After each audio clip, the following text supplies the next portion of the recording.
الحمد لله نحمده ونستعينه ونعوذ بالله من شرور أنفسنا ومن سيئات أعمالنا من يهده الله فلا مضل له ومن يضلله فلا هادي له ونشهد أن لا إله إلا الله وحده لا شريك له ونشهد أن سيدنا وسندنا وحبيبنا ومولانا محمدا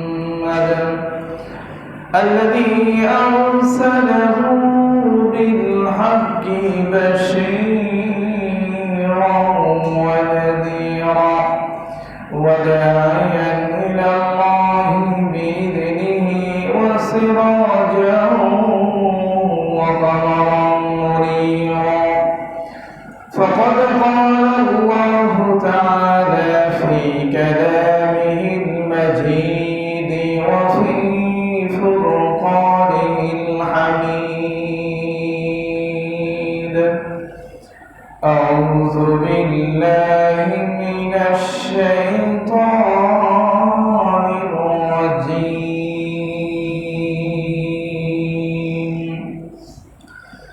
إن عدة الشهور عند الله 12 شهرا في كتاب الله وقال آية أخرى ألم تر إلى الملأ من بني إسرائيل من بعد موسى إذ قالوا لنبي له ابعث لنا ملكا نقاتل في سبيل الله قال هل عسيتم إن كتب عليكم القتال ألا تقاتلوا قالوا وما لنا ألا نقاتل في سبيل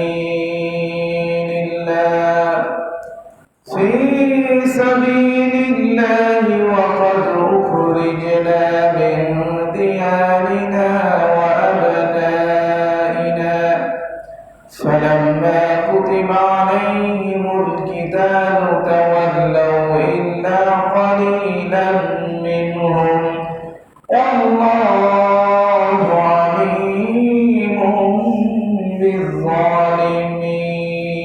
بالظالمين إن الله وملائكته يصلون على النبي يا أيها الذين آمنوا صلوا عليه وسلموا تسليما الحمد لله معزز مكرم সম্মানিত মুসল্লি کرام আমরা মহান মালিকের দরবারে শুকরিয়া আদায় করি যে মহান মালিক আমাদেরকে 10ই মুহররম আশুরার দিন জুম্মার দিন এই বরকতপূর্ণ একটা দিনে সালাতুল জুমা আদায় করার জন্য আল্লাহ রাব্বুল আলামিনের ঘর তথা মসজিদে আসার এবং বসার তৌফিক দান করেছেন। এই জন্য আমরা সেই মহান মালিকের দরবারে সকলে কালিমাত শুকর আদায় করি, সকলে বলি আলহামদুলিল্লাহ। আমরা আবারও শুকরিয়া আদায় করি যে মহান মালিক আমাদেরকে হায়াত দিয়েছেন, সুস্থতা দিয়েছেন এবং এখনো পর্যন্ত সুস্থতার সাথে এলাকার সমস্ত মুসলমান ভাইদের থেকে জাস্টিফাইজ করে আল্লাহ রাব্বুল আলামিনের ঘরে আসার এবং বসার তৌফিক দান করেছেন। এই জন্য আমরা সকলে জোরে সোরে শুকরিয়া আদায় করি, সকলে বলি আলহামদুলিল্লাহ। সম্মানিত হাজিরিন, আমি গত সপ্তাহে আপনাদের সামনে আশুরার দিনে ঘটে যাওয়া কিছু ঘটনাবলী নিয়ে আলোচনা করছিলাম। এই সপ্তাহে সেই বিষয়টা একটু আপনাদের স্মরণ করে দিয়ে আমি আলোচনা শুরুর দিকে চলে যাব। আল্লাহ রাব্বুল আলামিন আমাকে যদি তৌফিক দান করে, এই দিনে যে সমস্ত ঘটনাগুলো ঘটে গিয়েছিল তার একটা লিস্ট আমি আপনাদের সামনে যদি শোনাতে চাই, সকলের জ্ঞাতার্থে এটা জেনে রাখা সকলের জন্য উচিত। আল্লাহ রাব্বুল আলামিন এই আশুরা 10ই মুহররম 10 তারিখ, এই শুরু থেকে আশুরা বলা হয়। এই দিনটাকে এত বেশি গুরুত্ব এবং প্রায়োরিটি কেন দেন, এটার জন্য হাদিস এবং কোরআনের যদি আপনি অধ্যয়ন করেন তাহলে সেখানে জানতে পারবেন। আল্লাহ রাব্বুল আলামিন এই পৃথিবীর শুরুর মধ্যে একেবারে যখন মানুষকে প্রথম সৃষ্টি করেছিলেন সেই দিনটা ছিল আশুরার দিন। সকলে বলে সুবহানাল্লাহ। আল্লাহ রাব্বুল আলামিন এই জন্য কোরআনের ভিতরে বলছেন, ওয়াইদ ক্বালা রাব্বুকা লিল মালাইকাতি ইন্নী জাইলুন ফিল আরদি খলিফা। আল্লাহ রাব্বুল আলামিন মানুষকে সৃষ্টি করার জন্য প্রথমে একটা পরামর্শ করলেন ফেরেশতাদেরকে নিয়ে। এই পরামর্শের পরে আল্লাহ রাব্বুল আলামিন মানুষকে সৃষ্টি করলেন। মানুষকে সৃষ্টি করার জন্য আল্লাহ রাব্বুল আলামিন বেছে নিয়েছিলেন, মাটিকে বেছে নিয়ে মানুষকে সৃষ্টি করেছিলেন। তাফসীরের ভিতরে পাওয়া যায় আল্লাহ রাব্বুল আলামিন যখন মানুষকে সৃষ্টি করবেন, মাটি এই দুনিয়ার বুক থেকে মাটি আনার জন্য আল্লাহ রাব্বুল আলামিনের সবথেকে শক্তিধর যে 4 জন ফেরেশতা রয়েছে এনাদেরকে নিয়ে বললেন, প্রথমে জিবরাইলকে বললেন, যাও জিবরাইল তুমি এই পৃথিবীর বুক থেকে একটু মাটি নিয়ে আসো, আমি যেই মাটি দিয়ে আদমকে সৃষ্টি করব। সকলে বলি সুবহানাল্লাহ। মাটি যখন আনতে শুরু করলেন, পৃথিবীর বুকে আসে যখন মাটিকে হাত দিলে মাটির জবান খুলে গেল, মাটি কাটতে শুরু করলো।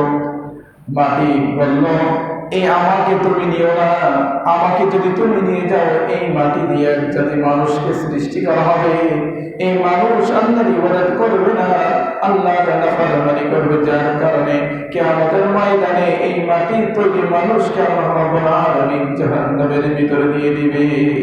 মাটির জবান খুলে গেল। ভাই জিবরাইল তিনি দিতে পারলেন না। আল্লাহ রাব্বুল আলামিন আজরাইলকে ইসরাফিল আলাইহিস সালামকে পাঠিয়ে দিলেন। ইসরাফিল যখন মাটির ভিতরে হাত দিলেন, মাটির জবান খুলে গেল, মাটি কম্পন শুরু করলেন, কাঁপতে শুরু করলেন। ইসরাফিল এই কান্নার আওয়াজ দেখে তিনি আবার আল্লাহর কাছে ফিরে গেলেন, যে বললেন, আল্লাহ আমার দ্বারা এটা সম্ভব হবে না, তার কারণ মাটি এমন ভাবে কাঁপতেছে, ওই মাটি আমি কেমনে করে নিয়ে আসি।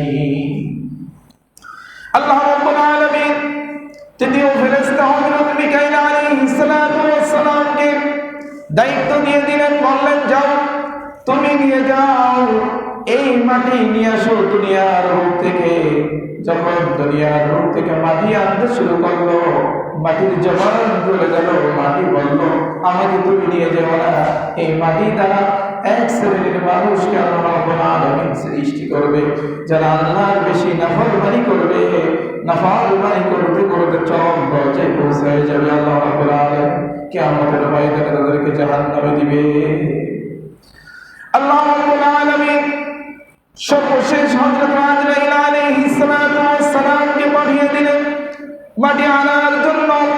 আজরাইল আলাইহিস সালাম যখন মাটির উপরে হাত রাখলেন, মাটি ঠিক সেইভাবে করন্দন করতেছিলেন, পূর্বে যেমন করছিলেন। আজরাইল আলাইহিস সালাম মাটিকে লক্ষ্য করে তিনি বললেন, এই মাটি তুমি কার সৃষ্টি? মাটি তখন বলল, আমি আল্লাহ রাব্বুল আলামিনের সৃষ্টি, আমাদেরকে আল্লাহ রাব্বুল আলামিন সৃষ্টি করেছেন। আল্লাহ রাব্বুল আলামিন যদি তোমাদেরকে সৃষ্টি করে থাকেন, আমি আজরাইল আমাকেও আল্লাহ রাব্বুল আলামিন সৃষ্টি করেছেন। তোমরা যেমন আল্লাহর হুকুম মানো, আমিও আল্লাহর হুকুম মানবো। যুক্তি দিয়ে দিলেন, আমি আল্লাহর হুকুম মানবো। আল্লাহ আমাকে নির্দেশ দিয়েছে মাটি নিয়ে যেতে। বনি ইসরাইল শুধু না, বনি আদমকে বানানো হবে, এই জন্য মাটি নিতে পারবো। এই বলে আর দেরি করলেন না, মাটির পরে একটা থাবা মারলেন। এক থাবার ভিতরে কত মোট মাটি গেছিল, তাফসীরে মাদারিতে লেখা 40,000 মোট মাটি চলে গেছিল। কত মোট? 40,000 মোট মাটি হযরত আদম আলাইহিস সালামকে বলা হয়। এই জন্য হযরত আদম, এই আদম শব্দের এক ধরনের অর্থ পাওয়া যায় মাটির উপরিভাগ। আমরা জানি মাটির পরে যেমন উপরে একটা প্রলেপ পড়ে যায়, পলি মাটি পড়ে যায়, ঠিক সেইভাবেই আল্লাহ রাব্বুল আলামিন এই মাটি দ্বারা আমাদেরকে সৃষ্টি করেছে। এই মাটির ভিতরে কয়েকটা শ্রেণী ছিল। কিছু মাটির ভিতরে ছিল গন্ধযুক্ত মাটি, পচা মাটি, কিছু মাটি ছিল ভালো মাটি, কিছু মাটির ভিতরে ছিল জলীয় মাটি। এই তিন শ্রেণীর মাটি দিয়ে আল্লাহ রাব্বুল আলামিন সৃষ্টি করেছেন আদম আলাইহিস সালাতু ওয়াস সালামকে। সকলে বলে চিৎকার করে সুবহানাল্লাহ। এই জন্য আমরা দেখেন আমাদের শরীরের মেডিকেল সায়েন্স এখন বলতেছে 3টা ধর্ম পাওয়া যায়। শরীরে যখন গর্মাক্ত হয়ে যায়, হাতের তালুর যে গর্মাক্ত হয় এটাতে কোনো গন্ধ আসে না। বুকে পিঠে যে ঘাম হয় সেখান থেকে এক ধরনের গন্ধ আসে। কিন্তু আপনার বগলের নিচে যে গর্মাক্ত হয়, ঘাম হয়, সেটা থেকে দূষিত একটা গন্ধ চলে আসে। আপনি এটাকে হিসাব করেছেন কেন? এটার ভিতরে আল্লাহ রাব্বুল আলামিন সেই সৃষ্টির সুলগ্ন একটা বিজ্ঞান লিখে দিয়েছেন। মাটিকে 3 ভাগেই তিনি নিয়েছেন। যাই হোক, আমি এইদিকে আর আলোচনা করবো না। অনেক বিজ্ঞান নিয়ে আলোচনা বিষয় এখানে আল্লাহ রাব্বুল আলামিন করেছেন। ইনশাআল্লাহ যদি আল্লাহ রাব্বুল আলামিন কখনো তৌফিক দান করেন এই বিষয়ে আমি আলোচনা করব। এই জন্য প্রথম মানবকে আল্লাহ রাব্বুল আলামিন সৃষ্টি করেছিলেন, সেটা ছিল 10 মুহররমে। আল্লাহ রাব্বুল আলামিন এই পৃথিবীতে সর্বপ্রথম বৃষ্টি দিয়েছিলেন, সেটাও ছিল মুহররমের 10 তারিখে। আল্লাহ রাব্বুল আলামিন এই পৃথিবীর কিয়ামত সংঘটিত হয়ে যাবে, এই পৃথিবী দণ্ডভণ্ড হয়ে যাবে, সেটাও হবে 10 মুহররম। হযরত ইদ্রিস আলাইহিস সালাতু ওয়াস সালামকে সরাসরি এই দুনিয়া থেকে আল্লাহ রাব্বুল আলামিন বেহেশতের ভিতরে নিয়ে গেছিলেন, সেটাও ছিল 10 মুহররম। ইব্রাহিম আলাইহিস সালাতু ওয়াস সালামকে যে অগ্নিকুণ্ডের ভিতরে নমরুদ ফেলেছিল, সেই অগ্নিকুণ্ড থেকে আল্লাহ রাব্বুল আলামিন মুক্তি দিয়েছিলেন, সেটাও ছিল মুহররমের 10 তারিখে। মুসা আলাইহিস সালাতু ওয়াস সালাম আল্লাহর সাথে কথা বলেছিলেন, সেটাও কিন্তু 10 মুহররম ছিল। মুসা আলাইহিস সালাতু ওয়াস সালামকে আল্লাহ রাব্বুল আলামিন তাওরাত কিতাব নাযিল করেছিলেন, সেটাও 10 মুহররম ছিল। ইউনূস আলাইহিস সালাতু ওয়াস সালামকে আল্লাহ রাব্বুল আলামিন মাছের পেট থেকে মুক্তি দিয়েছিলেন, সেটাও এই তারিখে ছিল। মুসা আলাইহিস সালাতু ওয়াস সালাম ফিরআউনের অত্যাচারে বনি ইসরাঈলদেরকে নিয়ে যেদিন মুক্তি লাভ করেছিলেন, সেটাও ছিল 10 মুহররম। ফিরআউনকে আল্লাহ রাব্বুল আলামিন নীল দরিয়ার ভিতরে ছুটিয়ে মারছিলেন, সেটাও কিন্তু 10 মুহররম ছিল। হযরত দাউদ আলাইহিস সালাতু ওয়াস সালামকে আল্লাহ রাব্বুল আলামিন রাজত্ব দান করেছিলেন, সেটাও ছিল 10 মুহররম। হযরত সুলাইমান আলাইহিস সালাতু ওয়াস সালামকে আল্লাহ রাব্বুল আলামিন তার রাজ্যকে আবার পুনরায় তার হাতে দান করেছিলেন, সেটাও ছিল 10 মুহররম। আল্লাহ রাব্বুল আলামিন হযরত ঈসা আলাইহিস সালাতু ওয়াস সালামকে এই দুনিয়ার থেকে তিনি উঠায় নিয়ে চতুর্থ আসমানে চলে গেছিলেন, এটাও ছিল 10 মুহররম। সম্মানিত হাজিরিন, এরপরে 15 নম্বর হচ্ছে আল্লাহ রাব্বুল আলামিন হযরত ঈসা আলাইহিস সালাতু ওয়াস সালামকে ইনজিল কিতাব দান করেছিলেন, সেটাও এটাই ছিল 10 মুহররম। 16 নম্বর হচ্ছে হযরত আইয়ুব আলাইহিস সালাতু ওয়াস সালামকে রোগ মুক্তি হয়েছিল, দীর্ঘদিন রোগ থেকে শিফা পেয়েছিলেন, এই দিনটা 10 মুহররম। 17 নম্বর হচ্ছে হযরত ইসহাক আলাইহিস সালাতু ওয়াস সালাম তার সন্তান ইউসুফ আলাইহিস সালাতু ওয়াস সালামকে ফিরে পেয়েছিলেন, সেটাও ছিল 10 মুহররম। আল্লাহ রাব্বুল আলামিন এই সালাম 18 নম্বর হযরত আদম আলাইহিস সালাতু ওয়াস সালামকে সৃষ্টি করেছিলেন, এই দিন আমি শুরুতে বলছি। 19 নম্বর হচ্ছে আদম আলাইহিস সালাতু ওয়াস সালাম জান্নাত থেকে তাকে বের করে এই দুনিয়ার বুকে পাঠিয়েছিলেন, সেটাও ছিল 10 মুহররম। 20 নম্বরে আদম আলাইহিস সালাতু ওয়াস সালাম তার ভুলকে শুধরায় নেওয়ার জন্য সে কি করেছিলেন? আল্লাহর কাছে দোয়া করেছিলেন। সেই দোয়াটা কবুল হয়েছিল যেই দিন, সেটা হয়েছিল 10ই মুহররম। সকলে বলি সুবহানাল্লাহ। 21 নম্বর হচ্ছে হযরত ইমাম হোসেন রাদিয়াল্লাহু তাআলা কারবালার ময়দানে ইয়াজিদ তাকে শহীদ করেছিল, সেইটা হয়েছিল 10ই মুহররম। এই সব 313টা ঘটনা বলি এই 10ই মুহররমের ভিতরে ঘটেছিল। সকলে বলি সুবহানাল্লাহ ওয়া বিহামদিহি। এই জন্য আমি আপনাদের সামনে আজকে আল্লাহ রাব্বুল আলামিনের এই যে 21টা ঘটনা বলির কথা সংক্ষেপে আপনাদেরকে বললাম, তার ভিতরে একটা ঘটনা হচ্ছে হযরত দাউদ আলাইহিস সালাতু ওয়াস সালামকে আল্লাহ রাব্বুল আলামিন যে রাজত্ব দান করেছিলেন 10ই মুহররম। সম্মানিত হাজির, আপনি আমাকে প্রশ্ন করতে পারেন এত ঘটনা কিভাবে মানুষ মনে রেখেছে? তার কারণ প্রত্যেকটা ঘটনা একটা উল্লেখযোগ্য হিসেবে সৃষ্টি হয়েছে। দীর্ঘদিন হযরত ইব্রাহিম আলাইহিস সালাতু ওয়াস সালাম আগুনের থেকে মুক্তি লাভ করেছিলেন। ইব্রাহিম আলাইহিস সালাতু ওয়াস সালামের উম্মতরা এই দিনটাকে খুব সুন্দর করে তারা মনে রাখছিলেন। এই জন্য এই দিনটাকে স্মরণ করা সকলের জন্য সম্ভব হয়েছে। সম্মানিত হাজিরিন, হযরত দাউদ আলাইহিস সালাতু ওয়াস সালামকে আল্লাহ রাব্বুল আলামিন কিভাবে তিনি রাজত্ব দান করেছিলেন এই 10ই মুহররমে, এর সংক্ষিপ্ত একটা আপনাদের ঘটনা আপনাদের সামনে উল্লেখ করতে চাই। এর ভিতরে অনেক শিক্ষণীয় বিষয় রয়েছে। এই জন্য দাউদ আলাইহিস সালাতু ওয়াস সালামের এই ঘটনা আলোচনা শুরু লগ্নে আমি আপনাদেরকে কয়েকজন নবীর নাম স্মরণ করিয়ে দেব। হয়তো আপনি তার সেই সমস্ত নবীদের নাম এখনো শোনেন নাই। কি কি? মুসা আলাইহিস সালাতু ওয়াস সালাম যখন ইন্তেকাল হয়ে গেছিলেন, বনি ইসরাঈলের ভিতরে দীর্ঘদিন একটা নবী আসা যাওয়ার একটা গ্যাপ হয়ে গেছিল, দীর্ঘদিন পর্যন্ত। এরপরে আল্লাহ রাব্বুল আলামিন বনি ইসরাঈলের ভিতরে একজন নবী দান করেছিলেন, যে নবীর নাম হচ্ছে হযরত ইউসা। কি নাম? হযরত ইউসা আলাইহিস সালাতু ওয়াস সালাম। এরপরে আল্লাহ রাব্বুল আলামিন দীর্ঘদিন পরে হযরত ইলিয়াস আলাইহিস সালাতু ওয়াস সালামকে দান করেছিলেন বনি ইসরাঈলের ভিতরে নবী হিসেবে। তৃতীয় নম্বর হচ্ছে হযরত শামুয়েল আলাইহিস সালাতু ওয়াস সালামকে আল্লাহ রাব্বুল আলামিন বনি ইসরাঈলের নবী হিসেবে তিনি তাদেরকে পাঠিয়েছিলেন। এইখান থেকে আমাদের মূল বিষয়, শামুয়েল আলাইহিস সালাতু ওয়াস সালাম আসার আগে 700 বছর পর্যন্ত নবুয়ত মানে নবী আসা বন্ধ ছিল। এরপরে আল্লাহ রাব্বুল আলামিন এই পৃথিবীতে যে নবীকে পাঠিয়েছিলেন হযরত শামুয়েল আলাইহিস সালাতু ওয়াস সালাম।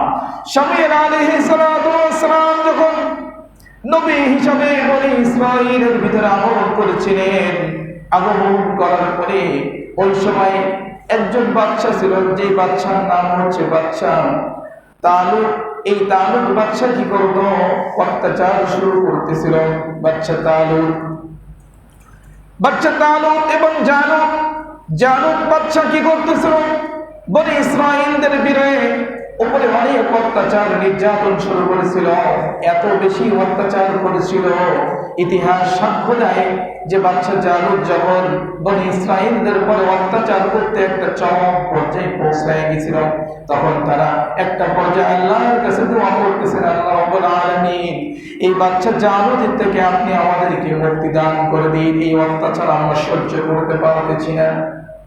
দোয়া করলেন বনি ইসরাঈলরা, সমবেত হয়ে আল্লাহর কাছে দোয়া করলেন, আল্লাহ এই জালুত বাদশার অত্যাচার থেকে তুমি আমাদেরকে রক্ষা করে দাও। হযরত শামুয়েল আলাইহিস সালাতু ওয়াস সালাম যখন তারা আল্লাহর কাছে দোয়া করেন, তখন তাদেরকে একটা মেসেজ দিলেন যে বাদশা এই জালুতের কাছে তোমাদের হারানো ঐতিহ্য রয়েছে, একটা সিন্দুক রয়েছে, যে সিন্দুকটা আমাদের বাহিনী তারা গ্রহণ করে রাখছে, এই সিন্দুকটা তোমাদের সেখান থেকে ছিনিয়ে আনতে হবে, তা না হলে তোমাদের উপরে এই বালা মুসিবত কখনো যাবে না। এই সিন্দুকের ভিতরে কি ছিল? তাফসীরের ভিতরে লেখে মুসা আলাইহিস সালাতু ওয়াস সালামের উপরে আল্লাহর যে মানে কিতাব তাওরাত নাজিল হয়েছিল, এটা একটা লিখিত আকারে প্লেট আকারে নাজিল হয়েছিল। এই প্লেটটা মুসা আলাইহিস সালাতু ওয়াস সালাম যখন ইন্তেকাল করবেন ওই বাক্সের ভিতরে রেখে তিনি তালাবদ্ধ করে দিয়েছিলেন। তাহলে তাওরাতের মূল যে কিতাবটা সেটা সিন্দুকের ভিতরে ছিল। শুধু তাই নয়, তাফসীরের ভিতরে লেখে মুসা আলাইহিস সালাতু ওয়াস সালাম যে লাঠিটা দিয়ে ফিরআউনের দরবারে দাওয়াত দিয়েছিলেন, সেই লাঠিটা ওই বাক্সার ভিতরে আটকে ছিল। শুধু তাই নয়, হারুন আলাইহিস সালাতু ওয়াস সালাম এবং মূসা আলাইহিস সালাতু ওয়াস সালামের বরকতপূর্ণ কিছু পোশাক ওই সিন্ধুকের ভিতরে ছিল, যেটা আমাদের বাহিনী নিয়ে চলে গেছিল। বাচ্চা জালুত এটাকে নিয়ে খুব ভয় করত এবং বনি ইসরাঈলদের পরে অত্যাচার নির্যাতন করত। এটাকে যখন তারা উদ্ধার করবে, কিভাবে উদ্ধার করবে, তার কারণ আমেরিকা বাহিনী অনেক বড় সম্প্রদায় ছিল, তারা বনি ইসরাঈলদের পরে অত্যাচার নির্যাতন করত। এটাকে তারা কখনো রোধ করতে পারতেছিল না। আল্লাহ রাব্বুল আলামিন এই জন্য শামুয়েল আলাইহিস সালাতু ওয়াস সালাম যখন আল্লাহর কাছে দোয়া করেন, আল্লাহ রাব্বুল আলামিন সেই কথাটাকে কোরআনের ভিতরে সূরাতুল বাকারার 146 নম্বর আয়াত থেকে তিনি শুরু করেছেন। আলাম তারা ইলাল মালাই মিন বানি ইসরাঈল মিন বাদি মূসা ইয ক্বালু লিনাবিয়্যিন লাহু বা'স লানা মালিকান নুকাতিল ফি সাবিলিল্লাহ। আল্লাহ রাব্বুল আলামিনের কাছে বনি ইসরাঈলরা দোয়া করলেন, আল্লাহ আমাদেরকে অত্যাচার থেকে আপনি মুক্তি দান করুন। শামুয়েল আলাইহিস সালাতু ওয়াস সালাম বললেন, তোমাদেরকে এই অত্যাচার থেকে বাঁচানোর জন্য একজন বাদশাকে আল্লাহ রাব্বুল আলামিন নিযুক্ত করেছেন, যে বাদশার কিছু সিম্পটম আমি তোমাদেরকে বলে দিই। বাস্তাতান ফিল ইলমি ওয়াল জিসম, তার অনেক বড় দেহ হবে এবং জ্ঞান থাকবে, তার ইলম থাকবে, হেলেম থাকবে, ধৈর্য থাকবে, এমন একজন ব্যক্তিকে আল্লাহ রাব্বুল আলামিন তোমাদের জন্য নিযুক্ত করেছেন। এই বনি ইসরাঈলরা এটাকে খোঁজা শুরু করে দিলেন। খুঁজতে খুঁজতে একটা পর্যায়ে যে তারা বাচ্চা তালুতকে পেয়ে গেলেন। বাচ্চা তালুতকে যখন পেয়ে গেলেন, তখন তারা তাকে প্রথমত মেনে নিতে পারেন নাই। তার কারণ হচ্ছে কোরআনের ভিতরে যেটা বর্ণিত রয়েছে, বাচ্চা তালুত থাকবে এমন একটা বড় ধরনের দেহর অধিকারী, অনেক বড় দেহর একটা অধিকারী থাকবে, কিন্তু এ তো জীর্ণ শীর্ণ ব্যক্তি, এনাকে আমরা মেনে নিতে পারবো না। শামুয়েল আলাইহিস সালাতু ওয়াস সালাম, মনে আছে সেই নবী, তিনি তাদেরকে দ্বিতীয় মেসেজ দিয়ে দিলেন, শোনো, সে যদি তোমাদের বাদশা হিসেবে আসে তাহলে আল্লাহ রাব্বুল আলামিন তাকে একটা ক্ষমতা দেবেন, সেই হারানো সিন্ধুকটাকে সে তোমাদের মাঝে ছিনিয়ে এনে দেবে। যখন যদি ছিনিয়ে এনে দিতে পারে তাহলে তোমরা তাকে বাদশা হিসেবে মেনে নিবে। তার কারণ হচ্ছে শামুয়েল আলাইহিস সালাতু ওয়াস সালাম তিনি দুর্বল হয়ে গেছিলেন অনেক দিন নবুয়তের দায়িত্ব পালন করার কারণে এবং বয়োজ্যেষ্ঠ হওয়ার কারণে। আল্লাহ রাব্বুল আলামিন সেই কথাকে বলতেছেন, ওয়াকাল লাহুম নাবিয়ুহুম ইন্নাল্লাহা ক্বাদ বা'আসা লাকুম তালুত মালিকা ক্বালু আন্না ইয়াকুনু লাহুল মুলকু আলাইনা ওয়া নাহনু আ'আদ্দু বিল মুলকি মিনহু ওয়া লাম ইউতা সা'আতাম মিনাল মাল।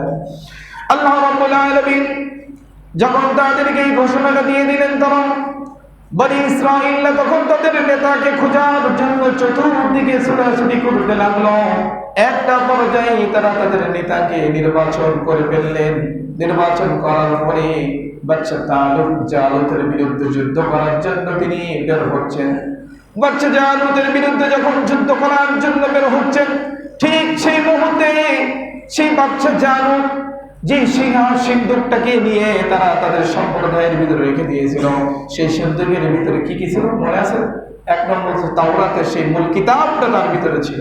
মূসা আলাইহিস সালাতু ওয়াস সালামের সেই লাঠিটা ছিল, যেটা দিয়ে তিনি নদীর দরিয়া পার হয়েছিলেন। ফিরআউনের সামনে ছেড়ে দিয়ে বিশাল অজাগার হয়ে গেছিল, ফিরআউনকে নবুয়তের মেসেজ তিনি দিয়েছিলেন। এই বাক্সটা যখন আমেরিকার বাহিনী তারা কি করলো, এটাকে সংরক্ষণ করে রাখছে। প্রথমে তারা চিন্তা করছে এই বাক্সটা খুলে আমরা তার ভিতরে যে বরকতপূর্ণ জিনিসগুলো রয়েছে এটাকে খুলতে হবে, দেখতে হবে। প্রথমে বাচ্চা জালুত সে কি করলো, এই সিন্ধুকটাকে খোলার জন্য তিনি তালাকে ভাঙতে শুরু করলেন। কয়েক মাস যাবত চেষ্টা করে, কিন্তু তালাটাকে ভাঙতে পারে না। সুবহানাল্লাহ, জোরে বলি সুবহানাল্লাহ। আল্লাহর বরকতের জিনিস যার ভিতরে আছে সে হাজার চেষ্টা করলেও পারবে না। দ্বিতীয় নম্বর, যখন সে সিন্ধুকটাকে খুলতে পারল না, তখন তার অন্তরের ভিতরে এক ধরনের ভয় তৈরি হয়ে গেল। চিন্তা করলো এই সিন্ধুকের ভিতরে না জানি কি রয়েছে। সে চিন্তা করলো এই সিন্ধুকটা তো খোলা যাবে না, তাহলে আগুনের ভিতরে পোড়ায় দিতে হবে। সিন্ধুকটা কোথায় আগুনের ভিতরে পোড়ায় দিলে আপনার মনে হয় এটার থেকে মুক্তি পেয়ে যাও। যখন তারা আগুনের ভিতরে পোড়াতে শুরু করলো। আগুন তাকে কিন্তু আর পোড়ে না। আগুনের ভিতরে যে সমস্ত ব্যক্তিরা আগুনের ভিতরে পোড়াতে শুরু করলো, তারা নিজেরা আগুনের ভিতরে কিভাবে যদি পুড়ে মারা গেছে। আল্লাহ রাব্বুল আলামিন তার কারিশমা দেখিয়ে দিয়েছেন। তৃতীয় নম্বর চিন্তা করলাম, এই সিন্দুকটাকে যেহেতু আমরা পোড়াতে পারলাম না, নষ্ট করতে পারলাম না, এটাকে ডাস্টবিনের ভিতরে ফেলে দিতে হবে, যেখানে মানুষ মলমূত্র ত্যাগ করে সেখানে দিয়ে ফেলে আসতো। আল্লাহ রাব্বুল আলামিন বললেন, এই সিন্দুকের ভিতরে আমার সবথেকে একটা জলিলুল কদর পয়গম্বর হযরত মূসা আলাইহিস সালাতু ওয়াস সালামকে আমি যেই নবুয়ত দান করেছিলাম, আসমানি কিতাব 104 খানা, তার ভিতরে 4 খানা সব থেকে বড় কিতাব, তার ভিতরে একখানা কিতাবের নাম হচ্ছে তাওরাত। যে তাওরাতের মূল ফেলেগুলো এর ভিতরে রয়েছে, তোমরা এটার সাথে বেয়াদবি করেছো, এটাকে নিয়ে ডাস্টবিনের ভিতরে ফেলে দিয়েছো। যারা ডাস্টবিনের ভিতরে ফেললো, আল্লাহ রাব্বুল আলামিন সকলকে রক্ত বমি হয়ে পাতলা পায়খানা হয়ে শেষ করে দিলেন। সকলে বলি সুবহানাল্লাহ। সব শেষ হয়ে গেল। এখন তারা চিন্তা করলো, হাই হাই, বিপদ তো আমাদের মাঝেই চলে আসছে, এটাকে আর ডাস্টবিনের ভিতরে রাখা যাবে না। এই বিপদ থেকে বাঁচতে হলে আমাদের উপাসনার যে পূজা মন্দির রয়েছে, যেখানে আমরা মূর্তিগুলোকে বানিয়ে রাখছি, সেখানে এটাকে রেখে দিই, ভালো পবিত্র স্থানে, যদি আমরা এর থেকে বাঁচতে পারি। সেটাই করা হলো। আমেরিকা বাহিনী তারা কি করলো, সেটাকে নিয়ে তাদের সে উপাসনাগার মন্দিরের ভিতরে তারা লিখে দিল, যেখানে রাখার কারণে সেই যে সমস্ত মূর্তি পূজারা যারা ছিল, অগ্নি পূজক মূর্তি যারা, যে সমস্ত মূর্তিগুলো তারা বানিয়ে রাখছিল, সেই মূর্তিগুলো এক এক করে সেই বাক্সার কাছে মাথা নত করতেছে, ভুল হয়ে মাথা নত করতেছে। আমেরিকার বাহিনী চিন্তা করলো, হাই রে খাইছে, আমরা এটাকে কি করলাম, প্রথমে এটাকে তালা ভাঙতে চেষ্টা পারলাম না, এটাকে আগুনে পড়লাম সেটাও পারলাম না, এখন এটাকে মলমূত্র স্থানে রাখলাম, সেখানেও বিপদ। আর এই উপাসনাগারের ভিতরে রেখে দিলাম, সেখানে দেখে আমাদের সেই মাহবুব, যাদেরকে আমরা মাহবুব হিসেবে মানি, তারাও এখানে মাথা নত করতেছে, এটা খাইছে, এটা এখানে রাখা যাবে না, বনি ইসরাঈলটা বনি ইসরাঈলের কাছে ফেরত দিয়ে দিতে হবে। সকলে বলি সুবহানাল্লাহ। আল্লাহ বলতেছেন, ওমা কারাল্লাহ, তোমরা যত চক্রান্ত করো, আমার চক্রান্ত তার থেকে বেশি। এটাকে কি করা হলো, একটা গরুর গাড়ি তৈরি করা হলো। গরুর গাড়ির ভিতরে এই সিন্দুকটাকে উঠায় দিয়ে গরুর গাড়ির পিছনে পিঠাতে পেটাতে তাদেরকে আমেরিকা বাহিনীর সম্প্রদায়ের এলাকা ছেড়ে দূর করে দিলেন।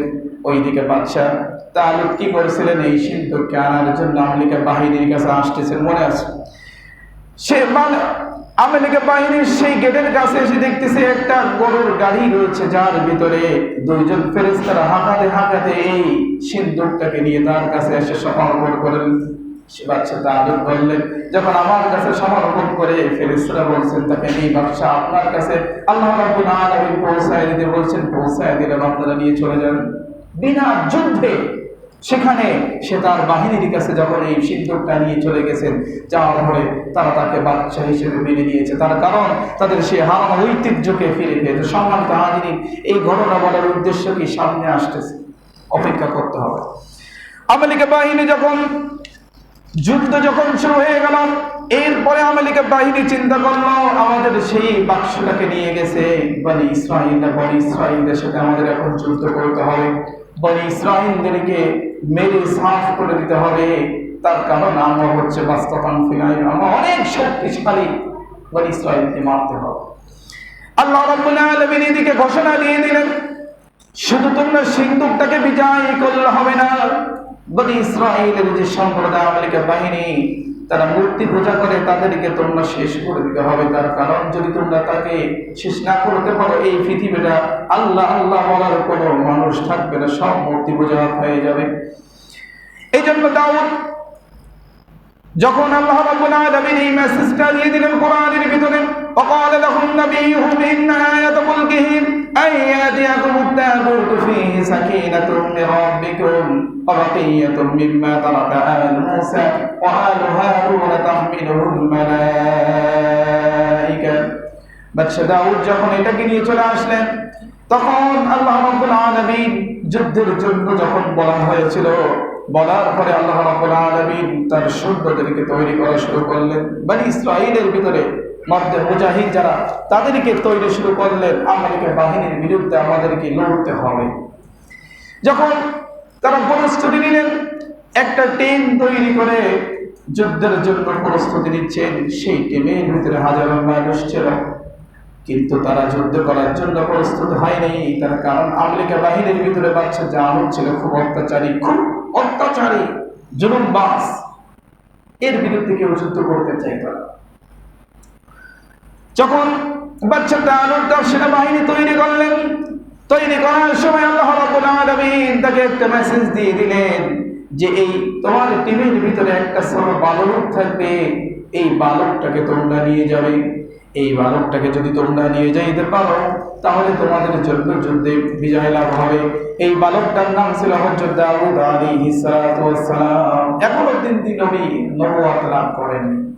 এই 10ই মুহররমের একটা ঘটনা, দুর্লভ ঘটনা, এগুলো আমাদের প্রত্যেকের জানা জরুরি। দাউদ আলাইহিস সালাতু ওয়াস সালাম এখনো তিনি নবুয়ত প্রাপ্ত হননি। তিনি যাচ্ছেন যুদ্ধ করার জন্য, ছোট বালক মানুষ। এই দাউদ আলাইহিস সালাতু ওয়াস সালাম যখন একদিন সকালবেলা হাঁটতে বেরোইছেন, রোডের ভিতরে হাঁটতে শুরু করেছেন, একটা পাথর তার সাথে কথা বলতেছে। ছোট্ট একটা পাথরের টুকরা, পাথর বলতেছে, এই বাচ্চা দাউদ, এই দাউদ তুমি আমাকে নিয়ে যাও, আমি তোমার কোনো একটা উপকারে আসবো।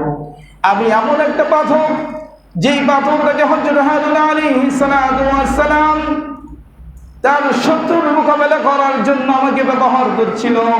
আমি সেই পাথর, আমি তোমাকে কোনো একটা উপকারে করতে পারি, তুমি আমাকে পকেটে করে নিয়ে যাও। হারুন দেখতে ভালো, হারুন আলাইহিস সালাম দেখলেন, দাউদ আলাইহিস সালাম দেখলেন এই পাথরটা যখন কথা বলতেছে দিচ্ছে, এর ভিতরে কোনো মুজিজা রয়েছে, পাথরটাকে পকেটে নিয়ে দিলেন। আবার কিছুদিন পরে তিনি হাঁটতে লাগলে একটা পাথর, তিনি জবান খুলে গেছে, জবান দিয়ে বলতেছেন, এই পাথর আমাকে তুমি নিয়ে যাও। দাউদ, তুমি যদি আমাকে নিয়ে যাও তাহলে তোমার জন্য কল্যাণ হবে। মূসা আলাইহিস সালাম যখন ফিরআউনের বিরুদ্ধে যখন যুদ্ধ করেছিল তখন আমাকে ব্যবহার করেছিল। আমি অনেক কাফেরদেরকে শহীদ করেছি, আমি অনেক কাফেরকে নিহত করে দিয়েছি, আমাকে নিয়ে যাও, তোমার কোনো ফায়দা হতে পারে। সে এই পাথরটাকে ওর পকেটে নিয়ে গেলেন। আরো কিছুদিন হাঁটতেছেন, হঠাৎ করে তিনি দেখতে পারলেন একটা পাথর তার সাথে জবান খুলে কথা বলতেছে, এ দাউদ, তুমি আমাকে নিয়ে যাও, যদি তুমি আমাকে নিয়ে যাও শুনে রাখো, আমার মাধ্যমে বাদশা জালুতকে তুমি হত্যা করবে, এই পাথর দ্বারাই তুমি আমাকে নিয়ে যাও। আশ্চর্য হয়ে গেলেন। ছোট বালক দাউদ এখনো নবুয়ত লাভ করেননি, চিন্তা করতেছে এই পাথরের জবান খুলে যাওয়ার মানেটা কি, নিশ্চয়ই এর ভিতরে বরকত রয়েছে। তিনি 3টে পাথর নিয়ে চলতে শুরু করেছে। চলতে চলতে যখন আমেরিকার বাহিনীর বিরুদ্ধে যখন সেই বাচ্চা জালুত যুদ্ধ করার জন্য হাজির হয়েছেন, মুসলমানদের সংখ্যা মাত্র 313 জন ছিল। কতজন? পিছনে একটু ঘটনা থেকে গেছে। তারা একটা নদী পাড়ি দিয়ে যাচ্ছিলেন, সেই নদীর ভিতরে আল্লাহ রাব্বুল আলামিন বলেন, ফাশারিবু মিনহু ইল্লা কালিলাম মিনহুম, তোমরা এখান থেকে পানি পান করবে না, যদি বেশি পানি পান করো তাহলে তোমরা মারা যাবে। কিন্তু পানির তৃষ্ণায় সেই মুসলমান জাতিরা সেখানে পানি পান করেছিল, যার কারণে বনী ইসরাঈলদের ভিতরে অসংখ্য মানুষ ওইখানে মারা গেছিল। শুধুমাত্র 313 জন যারা তাদের নবীর কথা শুনেছিল, আদেশকে মানছিল, তারা মারা গেছিল। এই 313 জন নিয়ে আমেরিকা বাহিনীর বিরুদ্ধে বাদশা জালুতের সামনে যুদ্ধ করার জন্য হাজির হয়েছে। এদিকে বাদশা দাউদ একটা ঘটনা বলে দিয়েছেন। সে নবী সামাওয়াত বলে আছে তো, এই নবী বলতেছেন, শোনো, যদি আজকে এই যুদ্ধের ময়দানে যেই ব্যক্তি বাদশা জালুতকে অত্যাচারী বাচ্চাকে হত্যা করবে, আমি তাকে আমার রাজ্যের অর্ধেকটাকে তাকে দান করব, অর্ধেক রাজ্য তাকে দান করব, এবং দ্বিতীয় নম্বর হচ্ছে আমার কন্যাকে তার সাথে বিবাহ বন্ধনে আবদ্ধ করে দেব। এই 2টা সুখবর তাদেরকে দিয়ে দেবে। এখন তৈরি হয়ে গেছে কে যুদ্ধ করবে, কে। আমেরিকা বাহিনী, সে জালুত অত্যাচারী বাচ্চা ছিল, অনেক বড় দেহের অধিকারী ছিল। হঠাৎ করে সেই শিশু দাউদ বলে উঠল, আপনি যদি কিছু না মনে করেন, আমি ওই বাদশার সাথে যুদ্ধ করব। আল্লাহ রাব্বুল আলামিন আমার মাধ্যমে হয়তো বাদশা জালুত এই পৃথিবীর থেকে বিদায় নিয়ে চলে যাবে। সকলে বলি সুবহানাল্লাহ। আল্লাহ রাব্বুল আলামিন তার গালনটাকে আগে একটা অলৌকিক মেসেজ তাকে দিয়েছেন। তার পকেটে 3টা মুজিজার পাথর রয়েছে, এই পাথরগুলো নিয়ে চলে গেছেন। বাদশা জালুত অনেক লম্বা দেহের অধিকারী ছিল। ছোট্ট দাউদ যখন তার সামনে যে দাঁড়িয়েছে, বলছে, আমি তোমার সাথে যুদ্ধ করতে আসছি, বাচ্চা জালুত অত্যাচারী বাচ্চা বলছে, তোমার কি মাথাটা খারাপ হয়েছে নাকি? তুমি এটা পিচ্ছি মানুষ, এক চাপড় দিলে আরেকটা দেওয়ার জায়গা নেই। তুমি তোমাদের সেই দাউদকে পাঠায় দাও, তাকে পাঠায় দাও যুদ্ধ করার জন্য, তুমি ছোট মানুষ পারবে না। বলে না, আমি আপনার সাথে যুদ্ধ করবো, আপনি আমাকে আঘাত করতে পারেন। আমি ছোট মানুষ মেরে আমার হাতটাকে কলঙ্কিত করতে চাই না, তাফসীরের কথা বলছি। আমি এই সমস্ত ছোট মানুষদেরকে, বাচ্চাদেরকে মেরে আমার হাত অলঙ্ক করতে চাবো কেন? তুমি তোমাদের লিডারকে পাঠায় দাও। একটা পর্যায়ে কথা শুনতেছেন না, তরবারিটাকে বের করে বাচ্চা জালুত অত্যাচারী বাচ্চা দাউদ শিশুর পরে তিনি আঘাত করলেন, মুহূর্তের ভিতরে তিনি সরে গেলেন।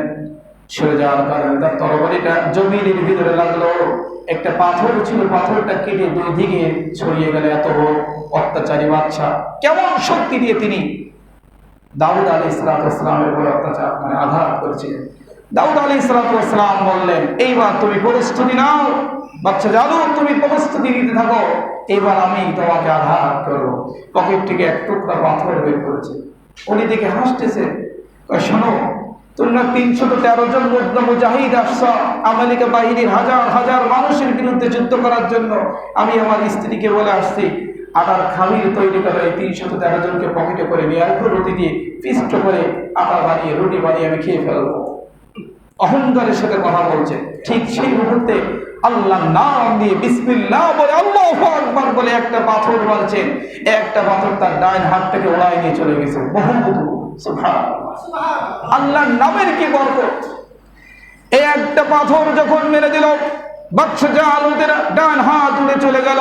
বাচ্চা জালুত চিন্তা করলো, বিশাল একটা শব্দ হলো, সাউন্ড গ্রেনেড যেমন মারলে শব্দ হয়। চিন্তা করলো হাত কোথায়, হাত চতুর্দিকে খুঁজে দেখে হাত কোথাও নাই। আবার দ্বিতীয় নম্বর আল্লাহর নাম স্মরণ করে আর একটা পাথর যখন তিনি নিক্ষেপ করলেন, বাম হাত চলে গেল। বাচ্চা জালুত অত্যাচারী বাচ্চা নিজের আগে ফুলতেছে, ফুলতে ফুলতে নিজের ভিতরে কেমন যেন পাম্পিং হচ্ছে, ফুলতে ফুলতে বিশাল দেহের অধিকারী হয়ে গেছে। কিন্তু হাত তো নাই, যুদ্ধ কিভাবে করবে?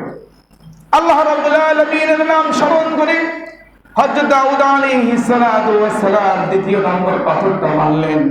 পাথরটা মারার সঙ্গে সঙ্গে এমন শব্দ হলো, যে শব্দের কারণে তার দেহটা বাস্ট হয়ে গেল। আমেরিকা বাহিনীর সেই সমস্ত শত্রুরা তারাও চলে গেল। বনী ইসরাঈলরা বিজয় লাভ করলো। সেই দিন থেকে তারা এই 10ই মুহররম থেকে তারা খুব বেশি আনন্দ করে। তার কারণ মুসা আলাইহিস সালামের সম্প্রদায় আমেরিকার বাহিনীর বিরুদ্ধে যুদ্ধ করে তারা সেদিন বিজয় লাভ করেছিল। সম্মানিত হাজিরিন, এই ঘটনা বলার উদ্দেশ্য হচ্ছে আল্লাহ রাব্বুল আলামিন এখানে 3-4টি ঘটনা বলে তিনি একটা বিষয় বলতে চাইছেন মানুষদেরকে। বিষয়টা হচ্ছে, 1 নম্বর হচ্ছে আল্লাহর নামের বরকত কেমন বেশি। আপনি আল্লাহর নাম স্মরণ করেন না, কিন্তু এই আল্লাহর নামের ভিতরে এক ধরনের মুজিজা রয়েছে। প্রত্যেকটা কাজের ভিতরে আমরা যদি আল্লাহর নাম স্মরণ করি, তাহলে আমাদের সকল কাজ কি হবে, বরকত হবে। এটা এই হাদিস দ্বারা, এই ঘটনাটা প্রমাণিত। দ্বিতীয় নম্বর হচ্ছে বিসমিল্লাহর ভিতরে আল্লাহ রাব্বুল আলামিন ইসমে আযম একটা ক্ষমতা দিয়েছেন। এই জন্য আল্লাহ রাসূল সাল্লাল্লাহু আলাইহি সাল্লাম বুখারী শরীফের ভিতরে বলেছেন, তোমরা কোন কাজকে শুরু করবে না, লা তাবদাউ বিসমিল্লাহ, কোন কাজকে তোমরা শুরু করবে না যতক্ষণ পর্যন্ত তোমরা বিসমিল্লাহ না বলবে।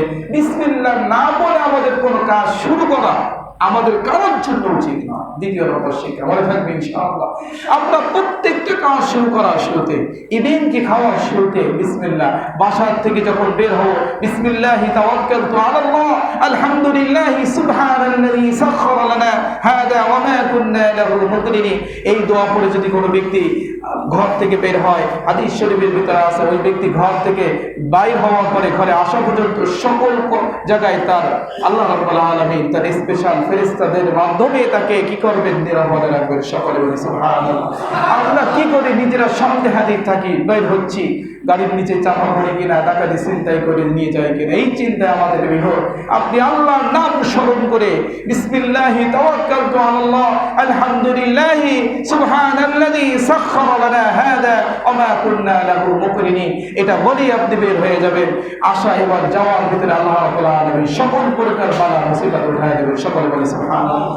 তৃতীয় নম্বর হচ্ছে আল্লাহ রাব্বুল আলামিন বুঝাতে চেয়েছিলেন তোমরা যতই মূর্তি পূজা করো যাই করো এই মূর্তি কিছু করতে পারবে না। আল্লাহ রাব্বুল আলামিন সব কিছুর মালিক তিনি। মূর্তি সেই মানুষের সামনে আমরা মূর্তি কি করি, মূর্তির সামনে মানুষ মাথা নত করে, এই মৃত্যু কিছুই করতে পারে না। সেখান থেকে যেটা খাবার ছিনিয়ে নিয়ে যাওয়া হয় এই খাবারটাকে মূর্তির জন্য ক্ষমতা নাই, এটাকে ঠেকায় দেবে, কিন্তু তারপরও মানুষ সেখানে মাথা নত করে দেয়। এখান থেকে সেই মূর্তি পূজা সেখান থেকে চিরতরে শেষ হয়ে গেছিল, পরবর্তীতে আবার হয়েছে শিরক বিদআত। আল্লাহ রাব্বুল আলামিন এই আমালিকা বাহিনীর এখান থেকে বিদায় দিয়েছিলেন। আল্লাহর হুকুমে সব কিছু হয়, এটাকে আল্লাহ রাব্বুল আলামিন বলেছেন। যেমন আপনি দেখেন ইব্রাহিম আলাইহিস সালামকে যে আগুনের ভিতরে ফেলা হয়েছিল, 40 দিন পর্যন্ত আগুনের ভিতরে ছিল, যে আগুনের এত তাপ ছিল, যে আগুনের কাছে মানুষ যাইতে পারতেছিল না, নিজেরা তৈরি করেছে ইব্রাহিম আলাইহিস সালামকে চরক গাছ বানিয়ে আগুনের ভিতরে ফেলা হয়েছিল। তাহলে হিসেবে কি বলে যে আগুন ইব্রাহিমকে কি করবে, শেষ করে দেবে একেবারে মুহূর্তের ভিতরে। আল্লাহ রাব্বুল আলামিন তা বললেন না, কিন্তু কি বললেন সূরা আম্বিয়ার ভিতরে, ইয়া নারু